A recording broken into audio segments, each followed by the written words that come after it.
What's up, everybody? Two holdings of mine reported earnings on Tuesday. They were PayPal and Fiserv. If you follow these companies, you probably know that both stocks have been down a ton over the past few years. PayPal from its peak is down roughly 85%. I first bought this stock 2 to 3 years ago, about $55 a share. It ran all the way up to 90 and then all the way back down to 40 just a little bit ago. I just held that entire time. This was a pretty small position, but a couple months ago, I started adding. I made a video on YouTube in February after their last quarter's results saying that I was increasing my PayPal position. I was making this a 5% position in my portfolio. I thought $40 a share was simply too cheap. I explained why in that video back in February. And since then, before these earnings, the stock was up about 26%.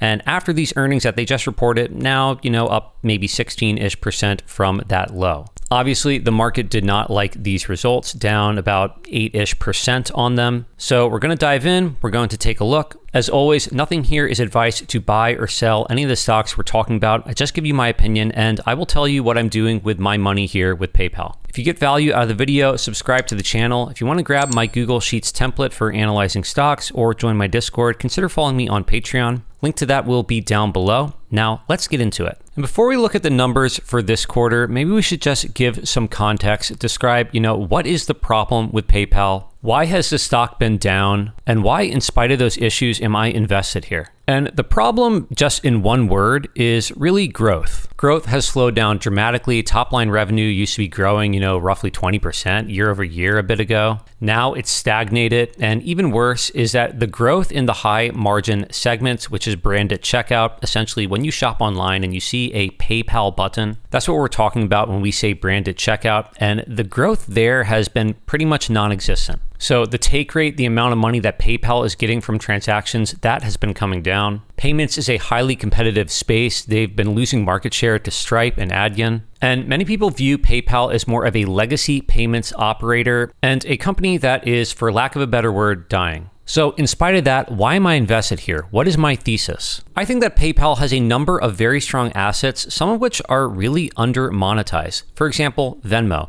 Venmo is growing very strongly. It's actually one of the few bright spots in past earnings reports for PayPal. Excellent growth. Right now, monetization there, pretty low. And the core business, in spite of growth slowing, it's trusted. People use PayPal because of trust. And on top of that, it is extremely profitable. This is a cash flow machine. They generate roughly $5 billion in free cash flow. Now, the company says it's roughly $6 billion in free cash flow, and they're again guiding for roughly $6 billion in free cash flow for this fiscal year. But I always adjust free cash flow for share-based compensation. That's a real expense to us. And PayPal, like a lot of tech companies, they give out a decent amount of share-based compensation, about $1 billion a year to their employees. So I subtract that $1 billion out of their reported free cash flow number. That gives about $5 billion in real free cash flow benefit that we see as equity owners. And when you compare that to, a 42-ish billion market cap that they have today, they're trading at roughly 8 times free cash flow.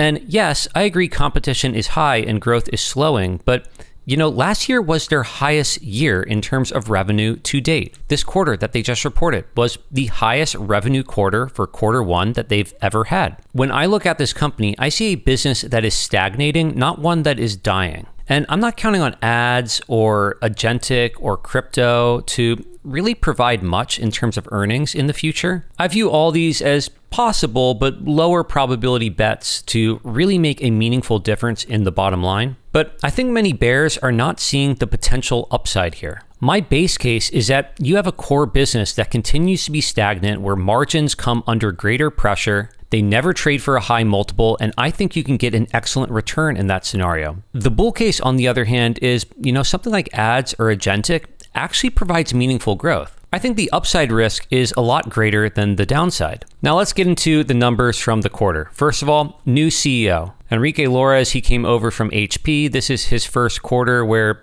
he's the one on the call. They said they're going to start reporting their segments differently. You can see that here: checkout, consumer financial services, and payment processing and value-added services. And analysts asked him on the call if, hey, are you reporting these things differently because maybe you're looking to sell off part of the company? Are you looking to sell off Venmo? And the answer to that question was pretty much, we're not really focused on that right now. And perhaps this was actually part of the reason why the stock was down. The run up since this low of $40 a share was partly due to buyout rumors. There was talk that perhaps Stripe would be looking to buy PayPal. There was no serious talks of buyouts on this call. Perhaps that was disappointing to investors. For me, a buyout is really not a thesis. Obviously, I'm happy if someone else thinks the company is worth a lot more than it's trading for, but that's almost never a factor for me when I'm looking at an investment. Getting to the numbers, branded checkout growth, this is really the number that a lot of people look at. Again, this is the highest margin segment for PayPal, and it grew 2% year over year, constant currency. That's pretty poor growth there. I mean, last quarter this was 1%, so of course it could be worse, but pretty stagnant there. Venmo, on the other hand, accelerated to mid-teens growth. Growth in Venmo has been picking up, definitely a bright spot. Looking at this overview, total payment volume up 8%, revenue up 5%. These are all in constant currency. Transaction margin excluding interest. This, you can kind of think of this number as being an equivalent for gross profit, and that's up 3% year over year.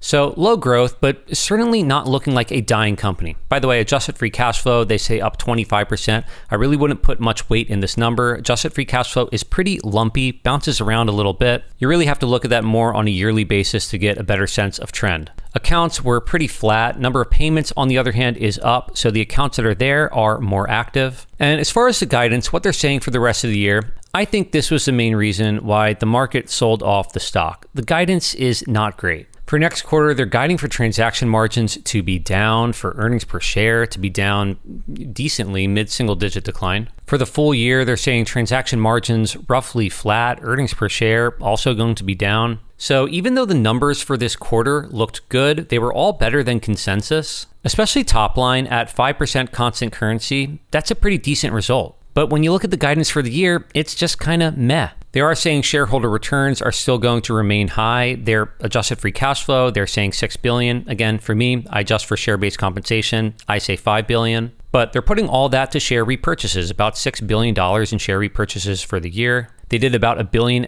this quarter. The share count keeps coming down, and the balance sheet remains pretty strong. They have a net cash position, about $13.5 billion in terms of cash and short-term investments, and about $11.5 billion in debt. So net cash position. So on the positive side here, strong balance sheet, strong shareholder returns, still extremely profitable, decent top line growth. I mean, in short, they make a ton of cash, double-digit free cash flow yield, trading for 8 times free cash flow. I don't think that they're dying. But the bad news of the quarter is the guidance is meh. There isn't really a lot to get investors excited. I'm not sure if management is decisive enough. This is also a pretty bloated company. I mean, roughly 25,000 employees. They talked a little bit on this call about cutting costs, cutting the headcount. That could be a tailwind. They said about, $1.5 billion of run rate savings there. We'll see if that materializes. When you compare them to their peers, it does look quite bloated. For comparison, Toast has maybe 6,000 or 7,000 employees. Block announced a cut from, 10-ish thousand employees down to 6.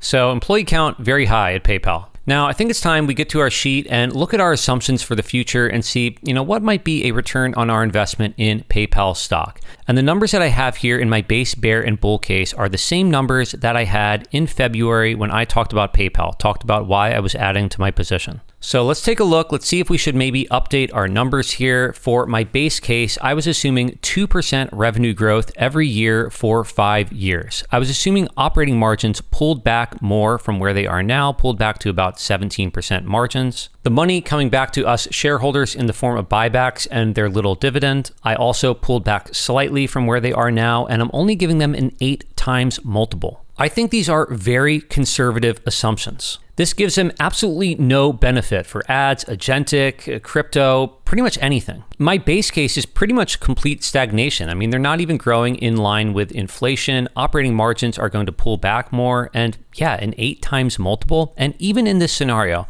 I'm looking at a 14% annualized return every year for 5 years. That's close to a double over 5 years in my base case. My bear case is really ugly, declining 3% on the top line every year for 5 years. This company would be down to $28 billion in revenue 5 years from now. Operating margin, I pulled back even more to 15%. Free cash flow margin, pulled that back, and I'm only giving them a 7 times multiple. And even in this scenario, You're up money after 5 years. Yes, 2% annualized return. You probably wouldn't be happy with that, but you're not down money on PayPal stock from today's price if these assumptions come true and you hold for 5 years. Now, the upside, my bull scenario, I don't really think is anything crazy. I'm assuming 3% revenue growth that then picks back up to 5%.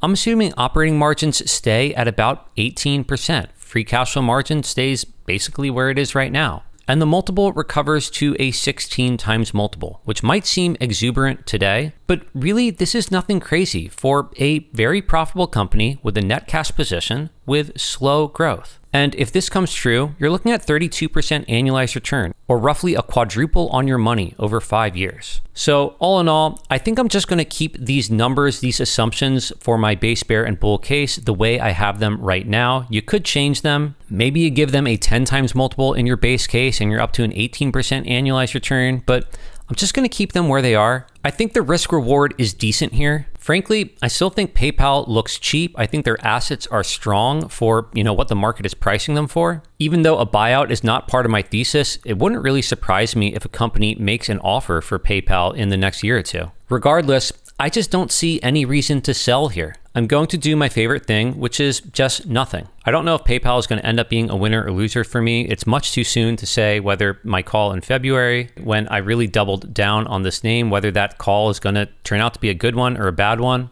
Either way, I'm not selling at these prices. I'm just going to hold. If you own PayPal, let me know what you think of the stock down below. If you agree or disagree with anything I said, leave that down in the comments too. And if you got value out of the video, subscribe to the channel. If you want to grab my Google Sheets template or follow me on Discord, then link to my Patreon is down below. I definitely want to make another video talking about Fiserv soon also, so stay tuned for that, and I hope to see you all in another video.